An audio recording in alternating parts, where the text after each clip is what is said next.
Hello, I'm Mukala Kabongo, and on this edition of the LCTV News, GE signs Navy contract, Lynn Fire Department swears in 7 new firefighters, City Council approves housing plan, Lynn teen receives new bike, and more. On the Lynn Lowdown, we talked ParentChild Program with Kathy Westin and Encarnacion. Here's this week's LCTV News for Friday, September 10th, 2021. This episode of the LCTV News is brought to you by Columbia Insurance Agency, serving the Lynn community for over 60 years with home, auto, and business insurance.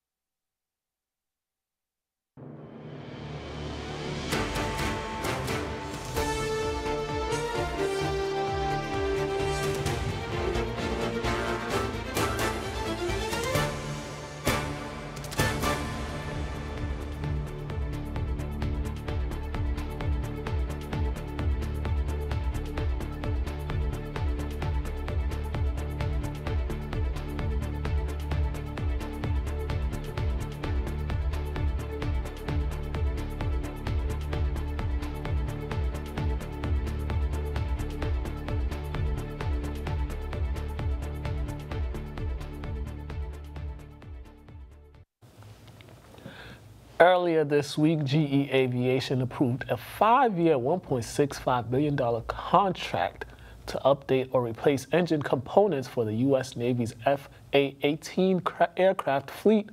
GE will receive approximately $77 million initial delivery to support 17 F414 turbine fan engine parts. The F414 engine, a turbofan jet engine, provides 22,000 pounds of thrust, is a Lynn-based military engine. Multiple components of the engine are built, assembled, and testing conducted in the Lynn facility. During Tuesday's City Council meeting, the Council approved a housing Lynn plan released by the Metropolitan Area Planning Council. With this plan, there's a goal of 10% of new development that will consist of affordable housing units for households with incomes that are at or below 50% of the area median income. The plan was passed with an 8-2 vote by the council. Ward Councilor Rick Stalbert and Council President Darren Sear voted against the plan.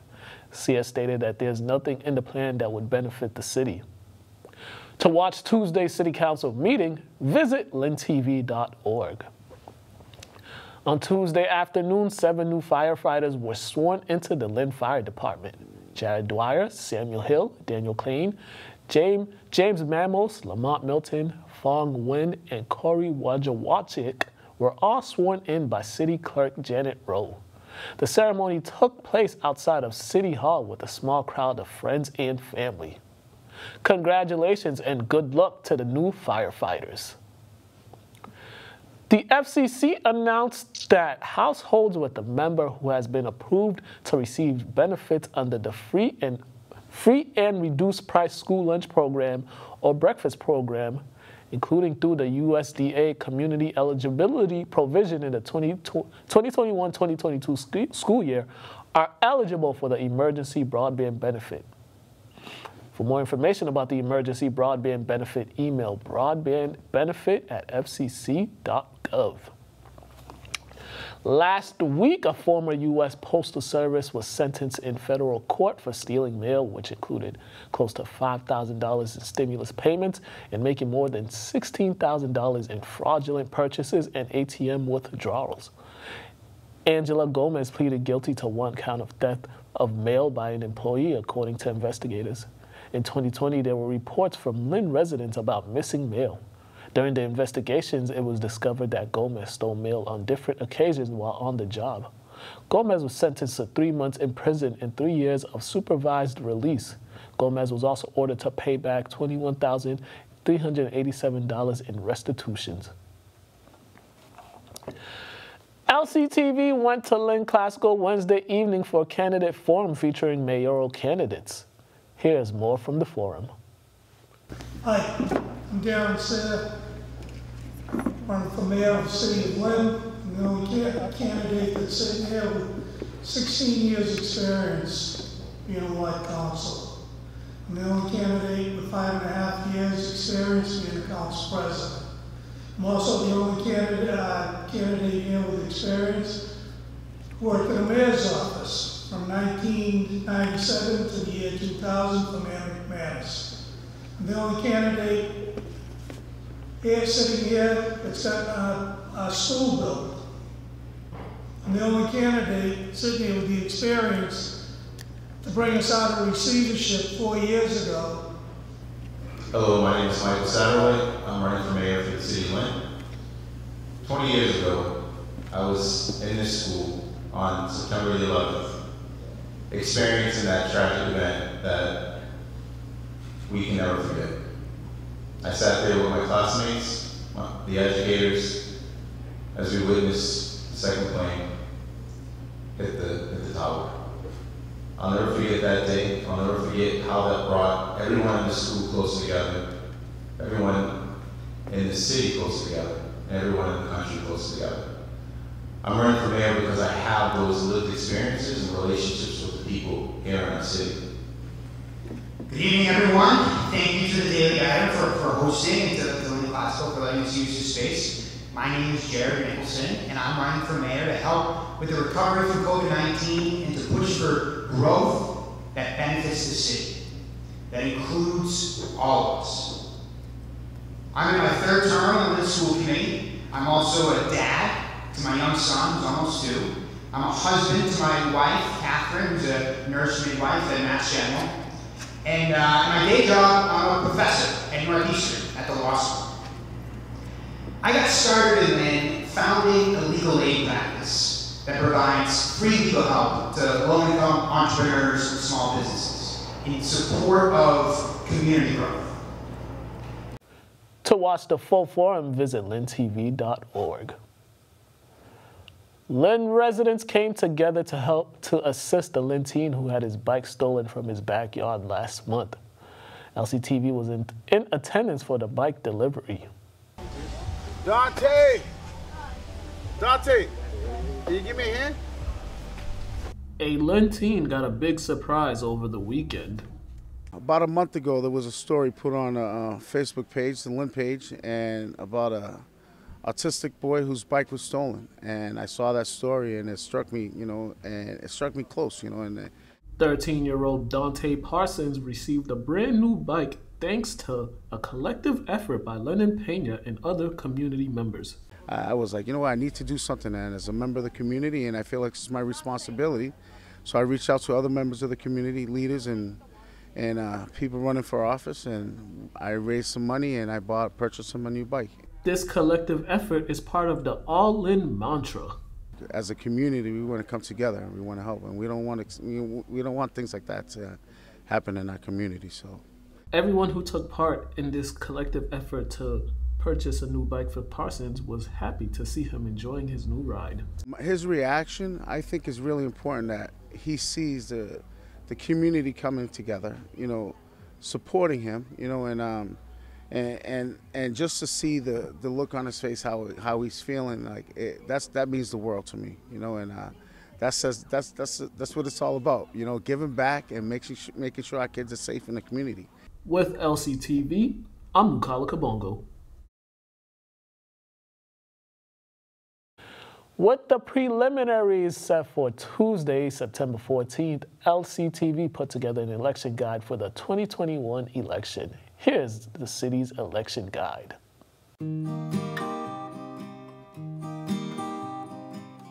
Every other year, the voters of Lynn choose members of the City Council and School Committee, and every 4 years vote for mayor. Lynn is divided into 7 wards. Each one gets a councilor specific to that ward. There are also 4 at-large councilors responsible for the whole city. These councilors are responsible for helping Lynn residents by connecting them to resources, services, and city departments. They also vote on laws, the city budget, and more at city council meetings. On the school committee, there are 6 members elected who work with the mayor in all matters pertaining to the Lynn public school system. This includes picking the superintendent, creating policies for students and teachers, and more. After the preliminary election, multiple candidates may be eliminated. Only up to 2 candidates for each ward, 8 at-large candidates, 12 school committee candidates, and 2 mayoral candidates may advance to the final election. In Lynn, there are multiple locations to vote at in person. These locations are open from 7 a.m. to 8 p.m. on election days. Each ward has at least 1 location to vote at in person. There is also early in-person and mail-in voting allowed in Massachusetts, and we publicize information about these methods ahead of time. If you're not registered to vote or don't know your status, you can register or check by visiting lynnma.gov and going to the Chief of Elections section, or you can call 781-586-6805.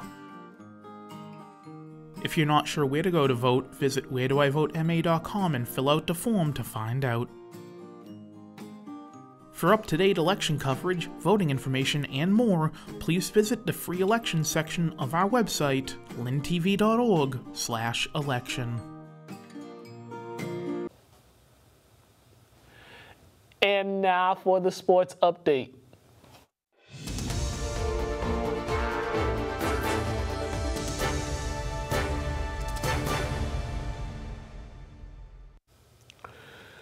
The city soccer tournament kicked off this past Tuesday, and 2 teams have punched their tickets to the championship game Saturday. On the girls' side, St. Mary's pitched a shutout as they defeated Lynn English 4-0. The Spartans got things going early in the first half. Sophie Skabakis had a hat trick for the Spartans. Skabakis' first goal came around the 33rd minute when she snuck behind the Bulldogs' backline and sent one to the back of the net. Her second goal came in the 25th minute of the second half with a long-range shot to make it 2-0. Skabakis secured the hat trick late in the second half to all but seal the victory for the Lady Spartans. St. Mary's will take on Lynn Classical, who also pitched a shutout against Lynn Tech. The Lady Rams offense put up 7 goals from 7 different players. Lynn Classical went into the half with a 4-0 lead, and that would be all they needed as their defense kept the rebuilding Lady Tigers at bay. The Lady Rams and the Lady Spartans will battle for the city championship Saturday. The Lynn English Bulldogs boys soccer team, after coming off an appearance in the Greater Boston League title game, began their season with a big 1-0 victory over St. Mary's Spartans Wednesday. It was a defensive effort by both teams as they made it difficult to get any offensive momentum going. But the Bulldogs would crack the Spartans' defense in the second half when Danny Lopez sent a strike that got by Spartans goalie Jacob Gorino for the lone goal of the game. The Spartans had plenty of opportunities to score but were not able to capitalize on it. The Bulldogs' opponent in the championship game will be Lynn Tech, who also pitched a shutout against Lynn Classical. The Tigers struck first 3 minutes into the game when sophomore Gregorio Amisi nailed a header into the net for the early 1-0 Tigers lead. A few minutes later, it will be Erickson McCarty who would sneak one behind the Rams defense to make it 2-0. The Tigers' third goal would come from Jason Robles, who would knock one in from 30 yards. Lynn Tech and Lynn English will face off for the city championship game at 2:45 on Saturday. Kip Academy is off to a 2-0 start after their 9-2 victory over Greater Lawrence Wednesday. Marco Escobar had a big night as he scored 6 of the 9 Panthers' goals in the victory. The Panthers are back in action Tuesday when they host Neshoba Tech. Game is set to begin at 5:30 p.m. Boston College Eagles kicked off their season with a big 51-0 victory over Colgate over the weekend. Quarterback Phil Jerkovich tossed for 300 yards and 3 touchdowns. All 3 touchdowns coming in the second quarter.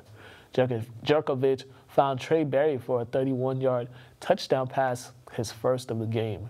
Jerkovich would later connect with Zay Flowers for a 39-yard touchdown pass. Jaden Williams would add a 10-yard touchdown reception from Jerkovich that would make it 27-0 right before the half. The Eagles' offense totaled 525 yards. Boston College will travel to UMass on Saturday for a rare in-state matchup. Kickoff is set for 3:30 p.m. The NFL season kicked off last night with the defending champions Tampa Bay Buccaneers going against the Dallas Cowboys. It will be late heroics by Tom Brady and clutch kicking by Ryan Suckup that propelled the Bucs to the 2-point victory. In the first quarter, the Bucs would strike first as Tom Brady found Chris Godwin for a 5-yard touchdown pass.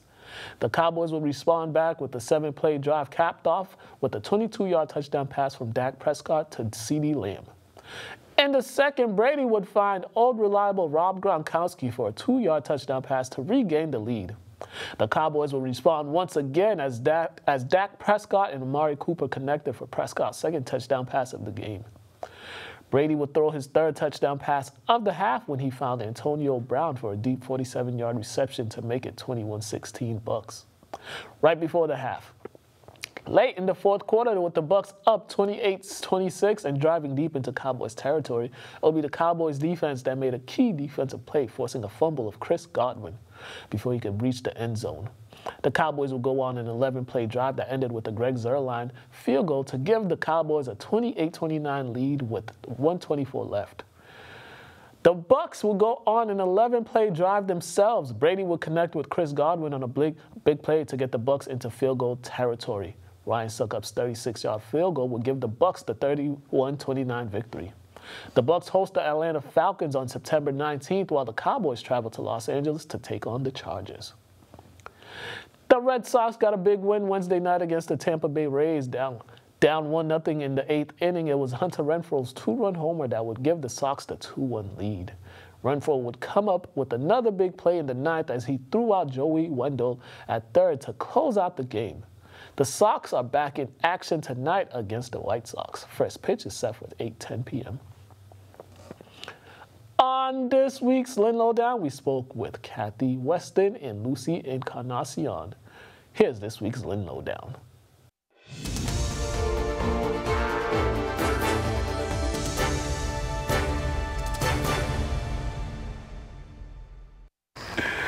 Hello and welcome to another edition of the Lynn Lowdown. We are just having so much fun pre-show. Got ParentChild Care Plus program. About to talk about it here. Ladies, how are y'all doing? Thank you for having us. Thank you. Thank you for coming on this another rainy day in New England, but you know, we're so used to it now, but fall is here. You know, there's a lot going on with you all over there at the Lynn Public Schools. At first, just talk to me. You know, we're kind of still in the pandemic, but we're trying to get back to normal as far as work-wise. Folks are getting back in the offices, being able to get places. Just how's it been for you all since, you know, everything's slowly been getting back to where it used to be? For our ParentChild Plus program, we will be resuming home visits in person this year. If we can do them outside, we're hoping to do them outside, but we will be so excited and so happy to see our families in person this year. And a lot of what you all do is the visits at home. That's one of the big key things as part of your job. Yes. In-person time with a parent and child together, is very difficult over Zoom or WhatsApp. Yeah. Lucy, how's it been for you? Just as far as folks signing up, you're dealing with a lot of folk, non-English speaking folks. How's it been for you? The calls and just everything for you. So for the other side of the program, which is the Coordinated Family and Community Engagement Program, we have been going outside doing activities in local playgrounds. So we have a good amount of new families signing up, have getting a lot of calls, a lot of Spanish families in those parks and around the area. I think we actually serve, I would say the highest percentage of the families we serve this year has been Latinos. So the families are out there. We have engaged a lot of them and hoping to get a few more, not just Latinos, but other languages too. Have you seen an increase in interest in the program from certain families in the community? Oh, there's always an interest in our program. An increase in interest is I would say yes, because families are looking for things for their children, especially their young children, to do.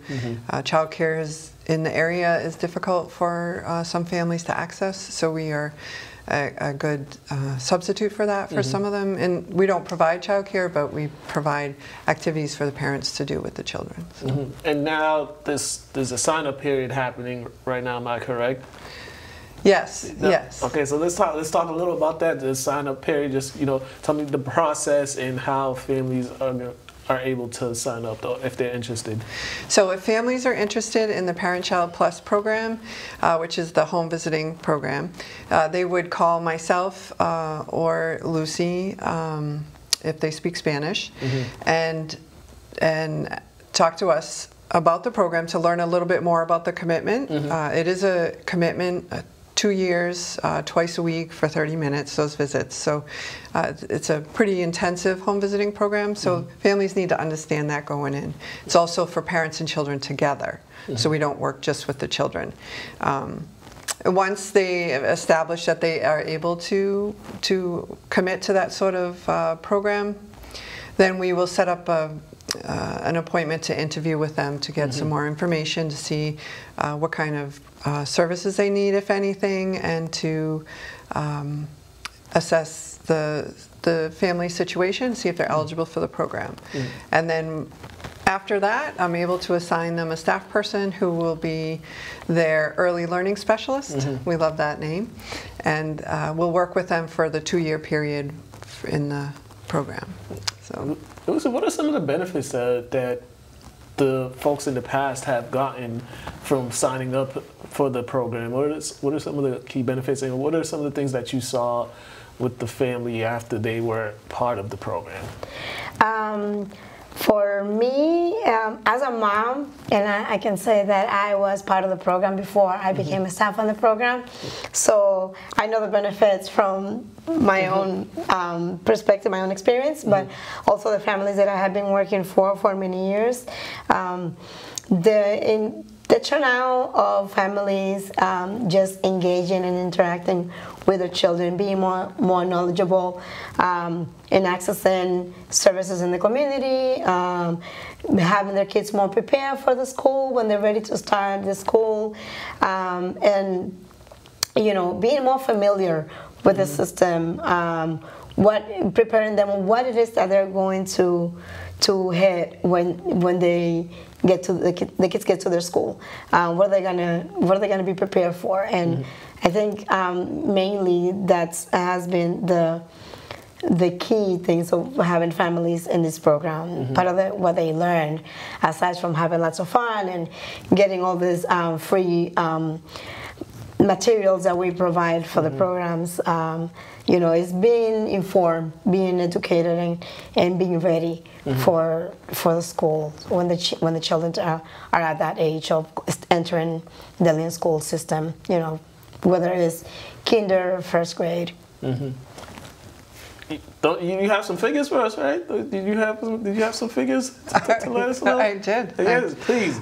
Can't let you hide those figures out. The people need to know these figures. Right.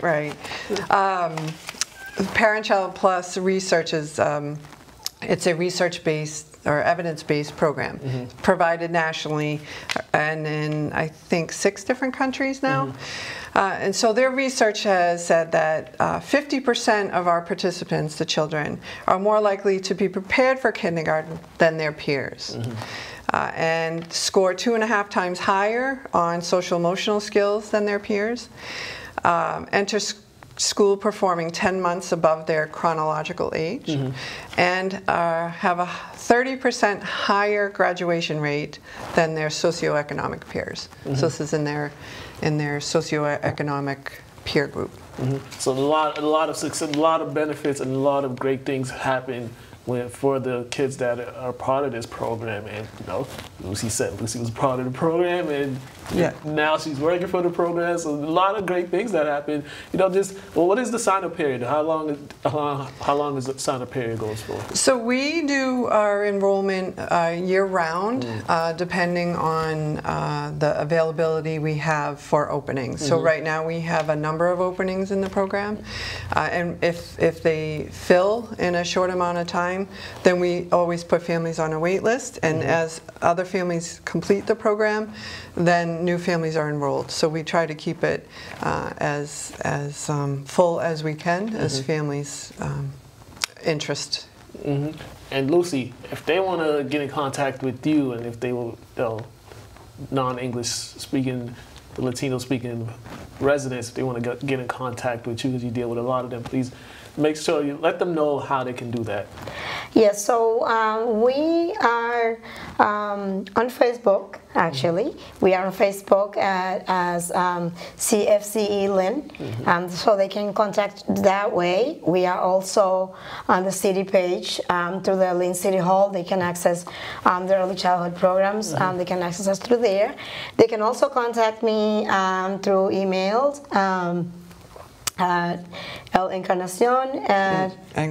Encarnacion L at CFC, Encarnacion L at Lynn Public Schools. LynnSchools.org? .org, yeah, yes. It's on the screen, so yes. yes. Yes, and so we are in the host right now in the same office, same building. So if a family want to contact, we easily can, whether they speak Spanish or English, they can contact us to the numbers on the screens. And lastly, make sure also the CFC, CFC. What we talked about, what you were going to mention, you wanted to make sure we mentioned that.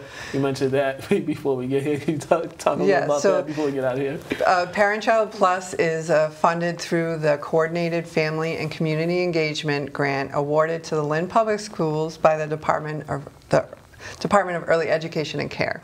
So it's a mouthful. And the Coordinated Family and Community Engagement Programs, or CFCE programs, are for families in Lynn and Nahant with children birth to 8 years old, and their group programs held weekly story times, play groups, parent education groups to help build that knowledge base for parents on child development and early literacy skills, things like that are needed. And so Kathleen Tarosian is the coordinator for that program, and she and Lucy works with her as well, running these group programs for families, which will start next week in person. And one of the things that we have added during the pandemic was a story time in Spanish for Latinos families. So I have always run English story time at the Lynn Library, but through the pandemic we saw that it was different doing this story time online for families that are non-English speakers than it is in person. The interactions, the puppets, the props. It's easy to engage people whether they speak English or not with the props, but when you have to do it through Zoom, it's a different story. So we started the Spanish story time through Zoom, but it was easy engaging in their own language with families using props, but they understood what you were saying, whether you had props or not. So we will continue the Spanish story time in person at the Lynn Public Library on North Common Street. All right, awesome. All right, well, we ran out of time. Thank you, ladies, for coming by to talk to us about this great program. Also, get in contact with them if you're interested in the program. Also, just visit the website, visit the Facebook page, all that great stuff. You guys have been watching the Lynn Lowdown. Have a great day.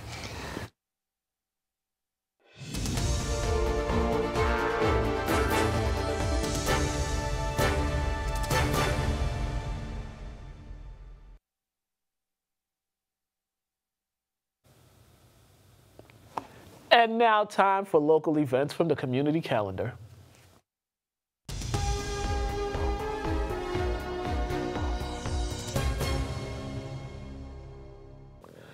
Goldfish Pond's annual flea market will be taking place this weekend from 9 a.m. until 3 p.m. This yearly event is a great family event where residents can purchase items from community members. All proceeds from the flea market will go towards the Goldfish Pond Association. Also on Saturday, the 9th annual Resource and Volunteer Fair will be taking place at the DMAX Family YMCA from 11 a.m. until 2 p.m. Resource organizations from Boston and the North Shore will be present for this year's fair. On Thursday, September 16th, Center Board will be hosting their For Fun charity golf fundraiser at Kelly Green's Golf Club. Registration begins at 11 and tee-off is set for noon. Proceeds from the fundraiser will go towards assisting youth and families in achieving stability. On Saturday, September 18th, the 2021 USA Boxing New England Championship will be taking place at the Boys and Girls Club on the Lynn Commons. Fighters throughout the region will compete for a chance to be champions. Weigh-in will go on from 10 a.m. until 12 p.m. and doors will open at 2 p.m. To find out more about the community calendar, visit lyntv.org. Thank you for watching the LCTV News. Make sure to subscribe to the LCTV Facebook page as well as the LCTV YouTube channel. Also visit lyntv.org to watch any show at any time on your computer, phone, or tablet. I'm Mukala Kabongo. Have a great day.